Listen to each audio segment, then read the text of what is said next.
I don't know how that happened. Hold on. Sorry about that. Alright, hi, welcome back to my channel. So the other day I was watching The Mandalorian Season 3. I think the last episode aired like a month ago because of course I'm always behind on my reviews of content that is recently released on a streaming platform. Turned to my boyfriend who is very like silently sitting and contemplating and looked like he was just kind of absorbing what was going on, and I was like, Nick, what are you thinking? What do you think of this first episode so far? And he turned to me and said, do you remember when Star Wars was fun? I don't know why that comment just completely like set me on my ass, because honest to God, I couldn't remember. Today we're going to be talking about The Mandalorian Season 3. Spoiler alert! Spoiler! Spoiler! If you have not seen Season 3 of The Mandalorian, or really any of the seasons of The Mandalorian, or really anything from Star Wars, because I'm feeling feisty today and I don't know what I'm going to bring up and spoil for you. And without further ado, let's get started.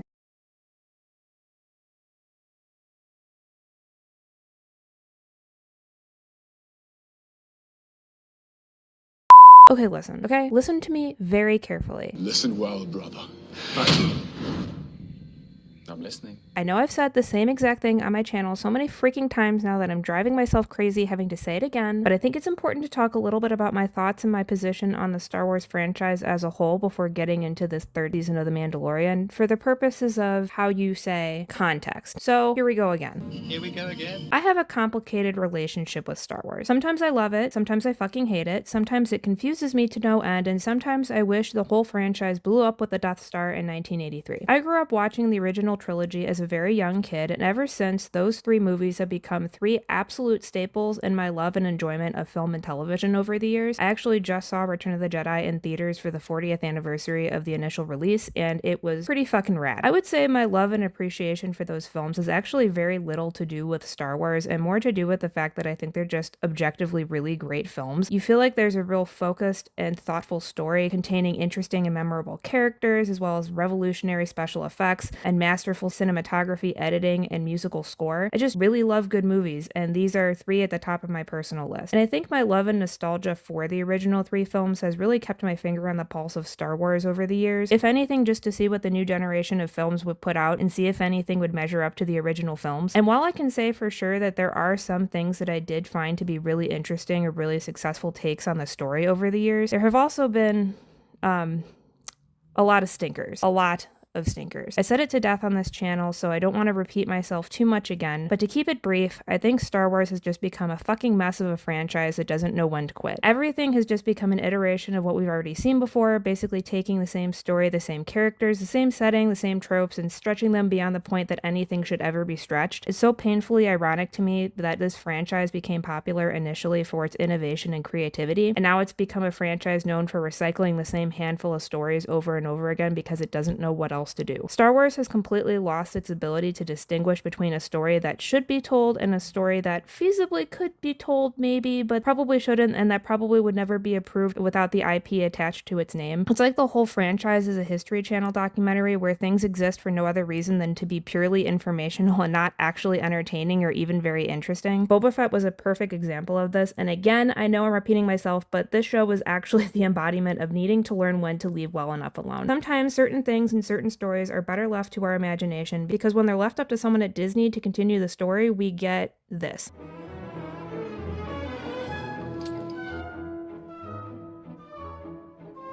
That's the Force. Really? Wow, it is really strong. Oh, I've never found any.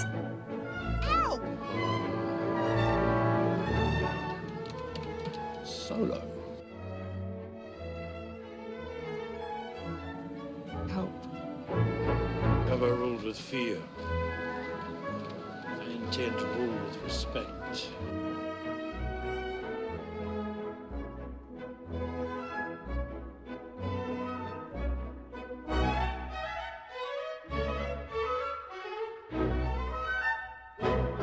I really did not give a shit about The Mandalorian at all when it was announced on Disney+. Didn't know anything about The Mandalorian as a population or the stories in the expanded universe. I just knew this person dressed like Boba Fett, and that was enough to make me not want to be even remotely interested in this series. But as time went on, I continued to hear more and more good things about The Mandalorian series. So finally, when the pandemic hit and I took the remote bar exam and it literally crushed my soul into a million pieces, I decided to say, fuck it, what's the worst that could happen? And you know what? I really loved it. The first two seasons of The Mandalorian were really fucking good. Not perfect, not groundbreaking, but for Star Wars standards and, even for television standards, this show really impressed me. The story follows a character by the name of Din Djarin, aka the Mandalorian, who in the first episode receives an assignment to bring in a bounty who turns out to be the baby version of someone from Yoda's species. Instead of surrendering him to the people that hired him, the Mandalorian decides to try and keep this little baby safe from the men who are trying to conduct these weird experiments on him. What I love so much about the Mandalorian is that the show on the surface should not work, like at all. If we're looking at the series from a high level, the story is basically about a guy that never removes his helmet, babysitting a little Yoda puppet that can't even talk, and yet somehow, the show really works in a really interesting way. Most of the Mandalorian's actions are driven by the Mandalorian creed. We'll talk about that in a little bit. But he also has an interesting set of values and morals that dictate his actions throughout the series as well. And we see those challenged by his circumstances and the events that unfold in a really compelling way. The masked bounty hunter juxtaposed to this little baby Force user is also a really successful and effective foil to allow us to see a different side of the Mandalorian, one that you might not really expect. And the relationship between these two characters develops in a really endearing and compelling way over the course of the series. The story also explores a time period in Star Wars that we don't really get to see that often, at least in the live action stories that I've seen, between the time of Return of the Jedi and the First Order's ascent, and it allows us to explore new adventures that aren't really derived from ones that we've already seen. We aren't seeing these larger-than-life bloated stories about the Mandalorian trying to blow up another planet-sized space station or anything. We're seeing much more focused, much smaller, and more contained stories that feel interesting and suspenseful in their own right, and I really fucking love that.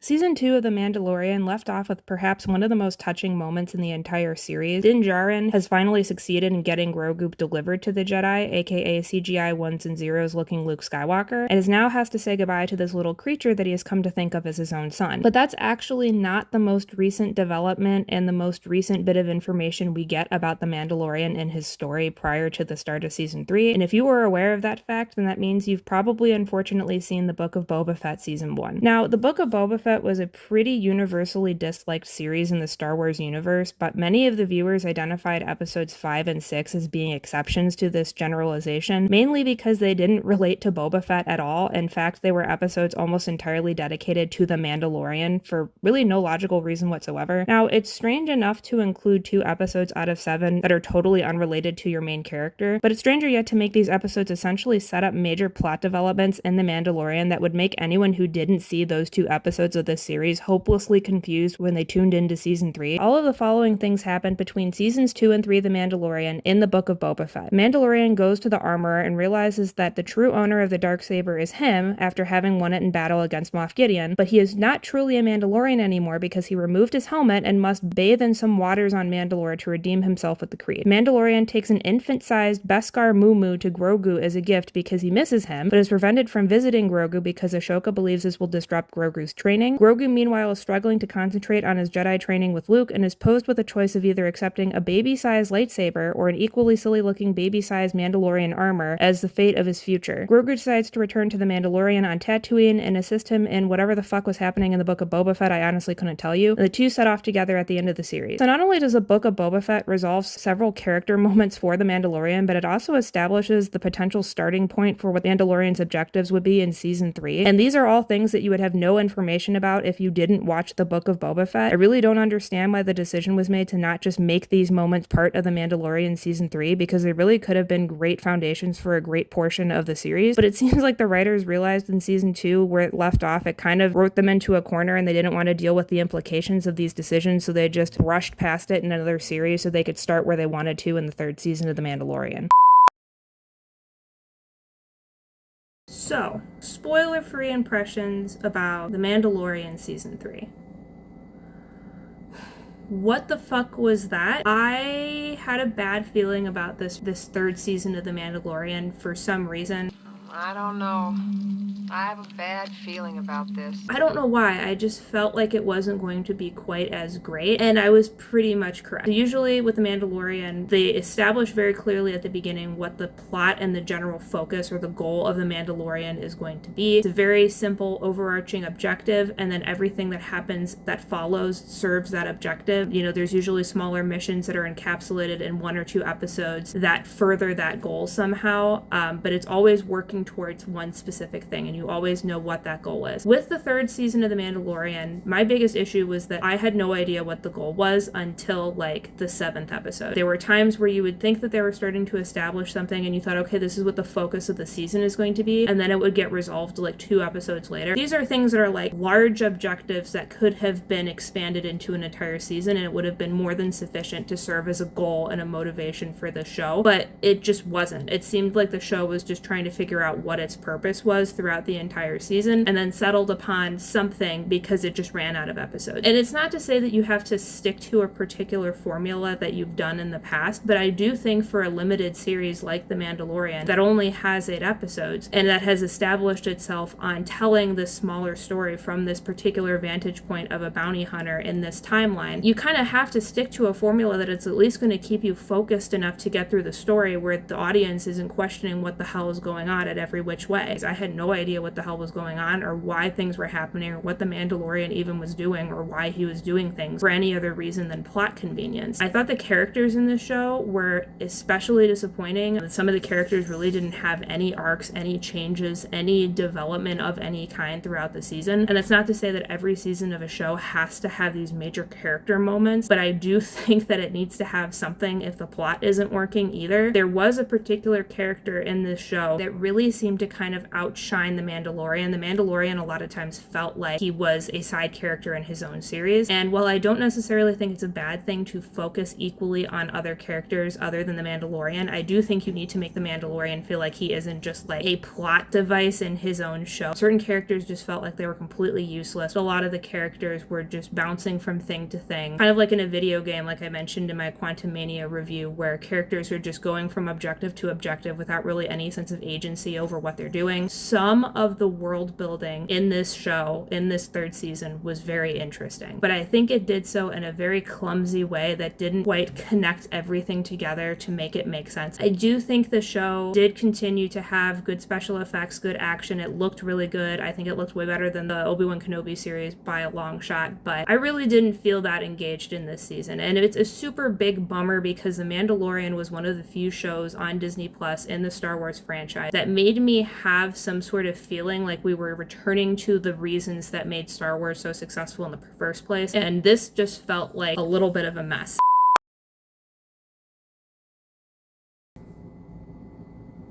Like I mentioned, the first 2 seasons of The Mandalorian have a very specific structure for how everything is like functioning, and it's a very good way to kind of drive the events of the series forward. You constantly know what the direction is, what people are working towards, what the goal is, what we're focusing on, and what we should care about in the season. With the third season of The Mandalorian, I had no idea what the fuck was going on or what the goal or the purpose of anything was. I thought that the focus of this season was that the Mandalorian is no longer technically a Mandalorian, you know, due to events that you didn't see if you didn't watch the book of Boba Fett, so you probably had no idea what the fuck was going on, and that the entire season was going to focus on him going back to Mandalore to bathe in whatever fucking religious waters are necessary for him to be baptized a Mandalorian again. And I thought that was going to be the whole focus of the series, but then he like makes it to Mandalore very relatively easily. I mean, he gets captured at one point, but that's resolved in like 20 minutes, and then he's baptized in the waters, and at the end of the second episode he is a Mandalorian again. And then I was like, okay, well, if that's not the point of the show, then what is the point? You know, there was a lot of random plots that maybe could have been overarching themes and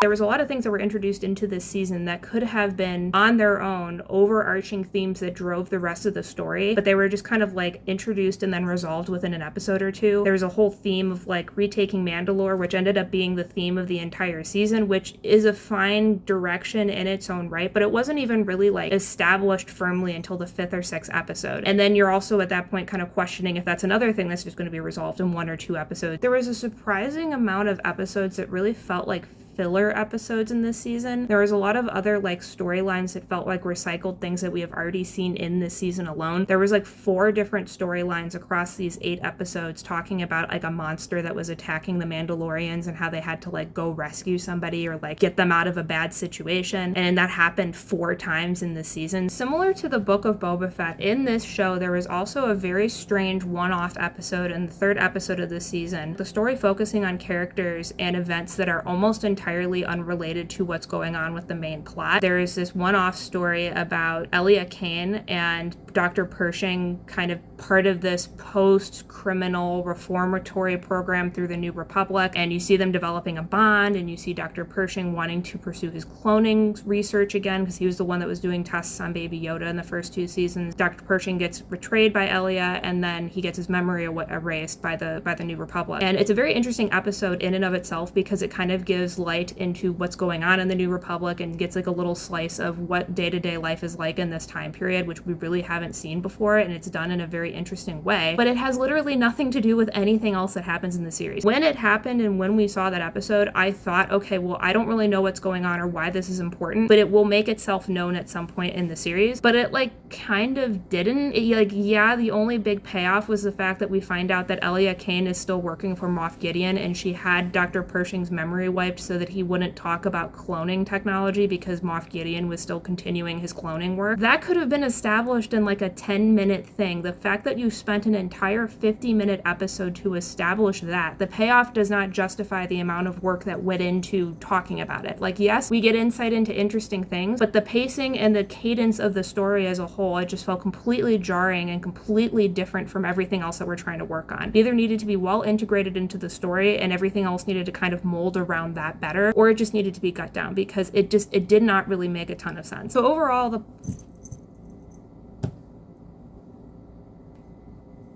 Hi. So overall, I was pretty disappointed with the plot. Like I said, I felt like it was just kind of shooting off into a ton of different directions without really fully establishing what we were doing early enough in the series for us to feel engaged and fully aware of what's going on. I'm not saying that we should follow the same exact formula and the same exact way of doing things every single time we do something in a show, but I think for a limited series, it's just kind of a logical way to pace yourself and establish things in a way that makes sense and keeps your audience focused on what's going on and what's important. I'm hoping in season 4, we kind of go back more to the same formula that we saw with The Mandalorian in seasons 1 and 2, focusing more on what's important. Hi, welcome back to Future Megan, aka Megan, who was going through the footage and editing all of this for this video and realized that the character discussion of this particular video sounded like the ramblings of a crazy person. So I have my iPad here with my notes so that I don't go completely off the rails again, and we're just going to try to shoot this and get through it together, okay? I don't want to update my software. What? Go away.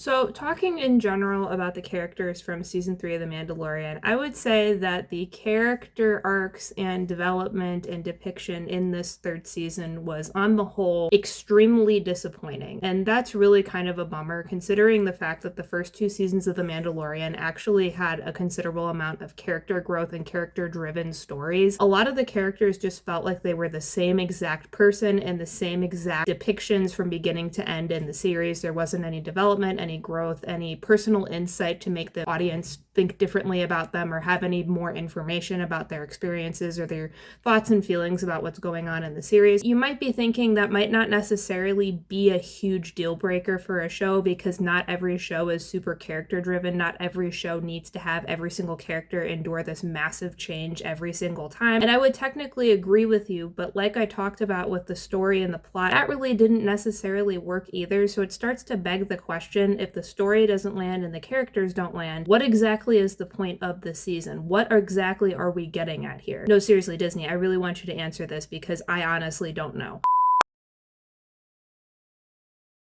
Now, here's a little bit of a hot take for you. If you're looking at The Mandalorian as a whole, you know, the character concept itself at a high level, it is a character that 100% should not have worked. This is a character who never takes off his helmet, barely says anything at all. We can't really see him emote or react to things or convey really any bit of emotion just based on facial expressions alone. And most of his scenes are shared with a little puppet that doesn't actually speak any English. So really, on the whole, it doesn't necessarily sound like like a character that should succeed. And yet, somehow, in the first 2 seasons of The Mandalorian, it did. If not for the compelling writing, careful plot construction, and compelling performance of Pedro Pascal, The Mandalorian as a character could very easily have just become this like emotionless robot. But through the first 2 seasons of The Mandalorian, this reality was expertly avoided because there were so many careful things done to develop Din Djarin / The Mandalorian as a character to make us care about him. I would say season 3 of The Mandalorian featured Din Djarin turning into the very thing that the first 2 seasons of the show expertly avoided. The Mandalorian, in essence, became this emotionless, unrelatable character whose emotions and thoughts and feelings we really couldn't relate to or understand. The Mandalorian this season felt extremely reactionary. I felt like a lot of the things that he was doing was just in response to events that happened to be taking place within a physical proximity to him. In the first 2 seasons, what made him so interesting as a character was seeing a juxtaposition between his own set of values with the creed contrasted to whatever situation he was in on a given episode, and you could really see that he was kind of in control of the situation, not just responding to things in a passive way. This season, we just see him joining on missions and doing things with people because he owes them a debt. In reality, though, it doesn't really seem like he does. It just seems like the plot needs him to join along on these missions. I didn't really understand fully how he felt about the different sides of the Mandalorian conflict or anything like that. He just kind of joined along and was participating in these big group activities, but he wasn't really the central focus of it, and I think that's a really big problem. I did read somewhere or hear somewhere that one of the writers or the directors or somebody associated with the show said that the title The Mandalorian in this particular season didn't necessarily relate just to Din Djarin's character, but just to the Mandalorians as a whole, because they played a very big role in this season. And I guess that's an interesting perspective, but I also don't think that's really an excuse to sideline this character that has become so immensely popular and successful in this series. I hope in season 4 it seems like we're setting up to the same formula that we had in the first 2 seasons, watching the Mandalorian go on all of these missions. I hope that we can return to that and kind of return to the core of what made him interesting in the first place, because this season was pretty unfortunate for the Mandalorian. He was essentially the same person from beginning to end. There was no growth, no development, no new insight into who he is and what he's thinking or what his motivations are.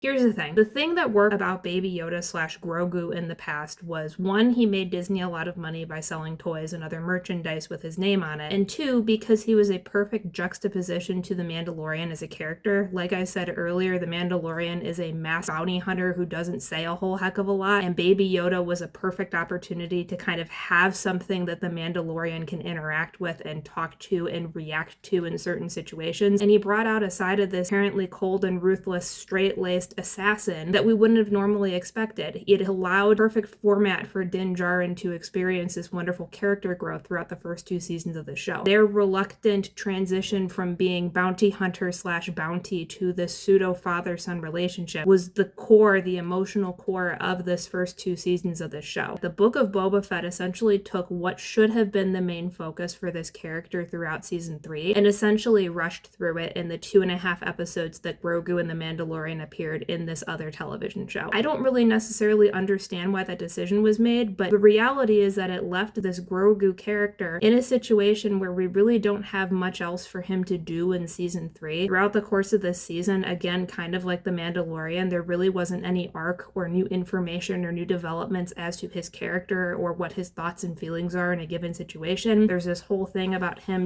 training to become a little baby bounty hunter, which in and of itself feels inherently silly because Grogu is a baby and it's kind of like unclear at certain times whether he's like supposed to be treated as such or whether he's like a fully functioning little child that can do certain things that a Mandalorian should be able to do. We do see flashbacks again of Baby Yoda enduring Order 66 and kind of being present at the Jedi Temple when the stormtroopers invaded and shot everybody. This also doesn't really give us any new information to his character because we fucking know that already. We saw that in other episodes in other seasons, so the fact that we're seeing it again is kind of a waste of time. Flashback does show a particular Jedi that saves Baby Yoda from the temple and brings him to safety during Order 66. This was shown for no other reason than to redeem the actor who previously played Jar Jar Binks. And while I think that's fantastic for him to like kind of have a redemption in the Star Wars fandom, and I think it's completely ridiculous that he basically got bullied to the point of absurdity because he was involved in a movie that people didn't like, it really doesn't have that much to do with Grogu as a character, and the entire flashback was basically just pandering to fans. And as a result, we're just kind of left with Grogu being nothing more than kind of a burden to the Mandalorians in all of their missions because they have to babysit this little gremlin creature the entire time. It got to the point where the writers were like, fuck it, let's just strap this kid to a droid bounty hunter to make him not have to worry about catching up with the other people because it's kind of ridiculous. It also really just cracked me up to see like whenever Baby Yoda would be flipping around or using the Force, but in reality I couldn't help but think that it just looked like people were like hunting this little Grogu puppet around set. I understand that Yoda can jump and Force users can jump, but it looked really fucking stupid.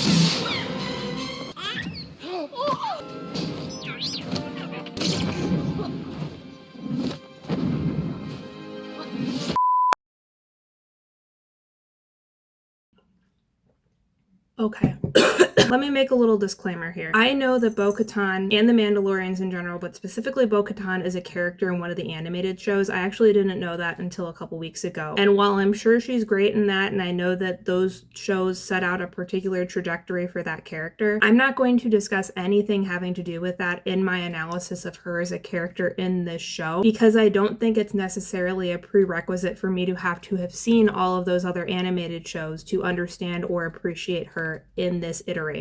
You know what I mean? Now, I mentioned earlier that the Mandalorian felt like a side character in his own show, and that is mainly because Bo-Katan has been decisively made the main character of this Mandalorian series. Bo-Katan, I liked as a character in the past. I thought she was interesting. I didn't really necessarily remember or care that much about stuff with the Darksaber, but, you know, I know people feel very, very strongly about the Darksaber, so at the beginning of this season, Bo-Katan is like pouting at her house or something because the Darksaber was accidentally won by Din Djarin when he defeated Moth Gideon, and because I guess they operate kind of like the wands in Harry Potter, whoever wins Darksaber now is the rightful owner of the Darksaber, and she's mad because Din Djarin has it and she would have to defeat him in battle to win it. And I guess for some reason you need the Darksaber to be able to like be the leader of the Mandalorians or something. I don't fucking know, it doesn't matter. So a lot of the events of the story surround Bo-Katan and are centered around her and her desire to reclaim Mandalore, and while I think that's a good character motivation, I still don't really know much about her as a person or who she is. I don't really get a sense of like what her personality is like or what her thoughts and feelings are in response to things that are going on in the show. She, like basically every single other Mandalorian in the series, just feels like a very stoic, emotionless, serious person. And I know she might be further developed in other content, but like I said, I don't really necessarily think that matters when we're talking about this show. I think they did the bare minimum of establishing her motivations. I guess maybe if anything, she has decided to be a leader and put aside her differences with other people, I guess. I think she is the closest that the show comes to being a compelling character in terms of the main people, but I also think they need to do a lot more to beef up the character. So Moth Gideon is one of the antagonists in the series. He was in the first 2 seasons of the series, and when we last saw him in Mandalorian Season 2, he was arrested after a foiled attempt to try to capture Grogu. Now, I will say that in his prior appearances in the show, I do like Moth Gideon. I think he is a character that represents an interesting dynamic in this franchise. I like the fact that he represents somebody that's trying to like revive the Empire, or is just like a part of that Imperial government that just won't die and won't relent, and I think that's kind of interesting. And I like the fact that he always feels like a legitimate threat. I was excited to see him again in Season 3, but I don't think that he was utilized quite in the right way. One of the things that I did like, and one of the things that was revealed in Season 3, was Moff Gideon's plan, why he wanted Grogu and why he wanted to experiment with his blood. It was revealed that this was because he had been creating Force-sensitive clones of himself all this time, and this is a plan that has been going on from the first season, so I think it was a pretty decent payoff to have this revealed in this season. But I also don't think it was like, I don't know, you find out that he has all these clones, and then one of the clones opens their eyes, and the Mandalorian is like, oh, okay, that's what he's been doing all along. Okay, so I'm just going to destroy all these clones, and then they're all destroyed. I mean, maybe they could be, like, salvaged at some point. I don't know, but it just felt like the Mandalorian discovered this plan and then foiled it in, like, 5 seconds. And then 5 minutes later, Moff Gideon gets lit on fire. Now, do I think Moff Gideon is actually dead? No, obviously not, because no one in Star Wars is allowed to die. But I do think that given the gravity of who he is as an enemy, I wish that they had done more with him.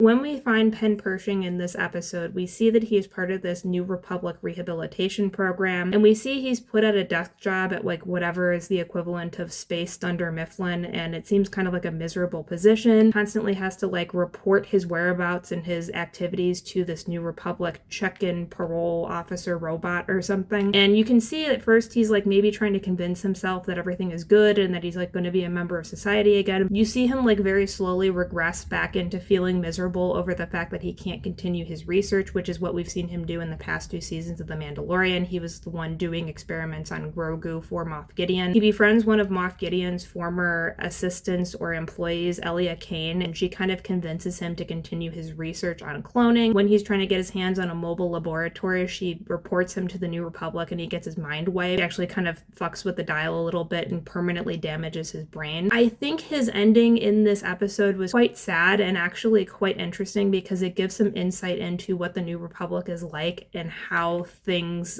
are at this point in time in the galaxy, like what the government is doing, and it's kind of creepy and weird. Now, while I like Penn Pershing's story, I don't necessarily think it made a lot of logical sense, and I don't think it was relevant enough to dedicate that much time to it in the scope of these 8 episodes. I mean, I guess the whole reason that Elia Kane betrayed Penn Pershing was because she was worried that he was going to like get into cloning research again, and that was going to tip people off to Moth Gideon's research with cloning. But it's not like Pershing knew that Moth Gideon was still doing this plan. Moth Gideon was arrested and in jail at this point. He hadn't broken out yet. So there's no indication that Pershing even knew that Moth Gideon was continuing this plan. Just indicated that he was interested in cloning. So that alone shouldn't have tipped anybody off to Moth Gideon's activities because it's not related enough. While I do think that Penn Pershing's story in this particular season was kind of tragic but very well developed and really well established, don't think it was necessarily that relevant. Probably should have at least been given more time to tie into other things, or it probably should have just been cut.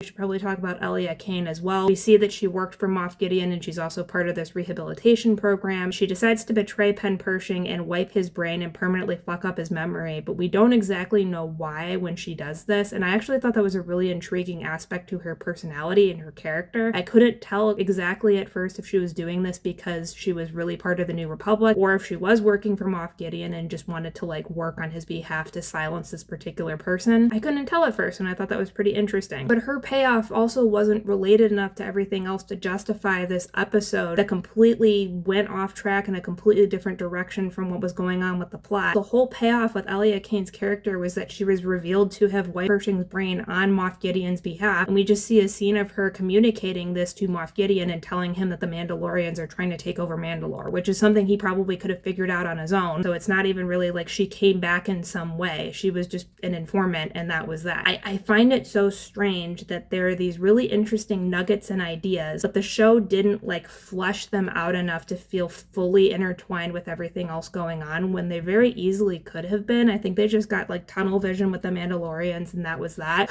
Okay.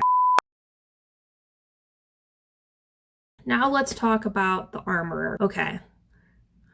We'll talk about the Mandalorians as a group of people in a little bit in my video here, but in terms of the armorer as a character, I don't really know how much there is to say. I liked when she was used very minimally in the past, where we'd see the Mandalorian return to the forge and have to get like a new piece of armor put onto a suit, and the armorer would kind of give like a little bit of exposition or a little bit of information about the Mandalorian decree here and there. Like it was just kind of sprinkled in throughout the first 2 seasons, and I kind of liked that. It was intriguing. She was kind of cool looking, but it wasn't used too much. Then in The Mandalorian 2.5, aka the Book of Boba Fett Season 1, there was a lot of scenes of her going on and on and on about the rules of the Mandalorian culture, and I was like, okay, this is a lot, but whatever, I guess it's interesting to know. And then in Season 3, they just made her like the exposition narrator of this show. Everything that came out of this bitch's mouth was just exposition about the fucking Mandalorians, and I could not deal with it. It was way too much. I kept waiting for this revelation that she had some sort of hidden agenda or something to make her character matter a little bit, but it never happened. I don't know why why, for some reason I can't remember how Moth Gideon got his hands on Beskar armor for his soldiers. I thought maybe that she was like the one who made the armor, and I was waiting for that reveal that maybe she double-crossed the Mandalorians or something, because I had to think there was something interesting about this character that was going to come up at some point, but it never fucking did, and I'm kind of mad about it. I don't care if there's some sort of established story for her in the animated shows or there's something else about her history. I don't fucking care. I care what would be interesting and compelling for this character. I also don't really understand where the armorer ranks in terms of like the hierarchy of power for the Mandalorians. She seems to be somebody that knows way too much about the history and the creed of the culture, and she's somebody that like makes the armor for everybody and makes all these decisions about who's in and who's out with the Mandalorian creed. But she's also one that's telling Bo-Katan that she has to be the leader to unite everybody, and then sometimes she gets mad at people for not wearing their helmets, but then other times when other people aren't wearing their helmets, she's like, hey, do you want to join us for dinner? It's just very confusing. Like, I don't know why she in particular is the one that everyone listens to, but she's also not her in herself the leader of everybody. Now, I think we should probably end this discussion with the characters by talking about a category of people that I like to categorize as questionable casting choices for characters that don't matter. In the past, we've had from The Mandalorian some surprising casting choices for certain characters. Bo Burnham was in the first and second season of The Mandalorian, and even Carl Weathers, to a certain extent, kind of felt like a strange casting choice to me. Their presence was never, like, distracting to me. In fact, they felt like they were chosen for the role for a specific reason, and as soon as you got past like the 1 or 2 minutes of being like, oh hey, I remember who that is, you felt like they were those characters and they were chosen for a purpose. This season there were like so many casting choices and character decisions that just kind of baffled me, and it took me out of the show in a way that really frustrated me. I know everyone online is talking to death about Lizzo and Jack Black in episode 6 of this season, and I kind of hate to be the one that continues to beat that into the ground, but those were two of the most unexpected and kind of distracting casting choices that you could have possibly chosen. Don't get me wrong, I love Lizzo, and Jack Black is okay, I guess. It didn't feel like they were chosen for a particular reason. It felt like somebody on the show, like a producer or something, was friends with both of them and was like, hey, do you know it'd be hilarious if you were a character in The Mandalorian? And their entire story, too, was complete filler. It did not matter at all. There was a particular goal that the Mandalorian and Bo-Katan were trying to achieve by visiting the planet that those two characters were rulers of, and they were a complete side mission. It was like, oh yeah, we'll tell you where this objective is, but first you have to do this errand for us that doesn't have any consequences whatsoever. And that particular side mission also happened to include Christopher Lloyd playing this character that basically felt like old senile Christopher Lloyd. It was so distracting to me. There's also a scene in episode 5 where we see Tim Meadows play a character named Colonel Tuttle, which is something that I had to look up because for the life of me I could not remember what his name was. While that character did technically have a role in this season, it did still feel extremely distracting because Tim Meadows basically played the same exact character that I've ever seen him play in any television show or film. I think it's time we now address the elephant in the room.